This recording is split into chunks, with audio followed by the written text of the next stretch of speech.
کابل کې د هوايي ځواک یو افسر او پکتیا کې یو څارنوال وژل شوی.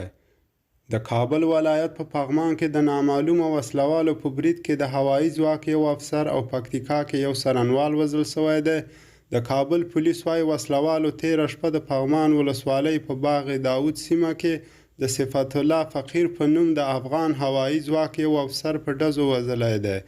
د پکتیا د والي ویان عبدالرحمن منگل وایي چې دا برید په ګردیز ښار کې شوی دی. د منگل په خبره ماښام شاوخوا 6 بجې د پکتیا د استیناف څارنوالۍ پر یوه څارنوال عتیق الله دولتزي چې د خپلې دندې څخه د کور په لور روان و د مرکز ګردیز ښار د خوست په لین کې برید وسو.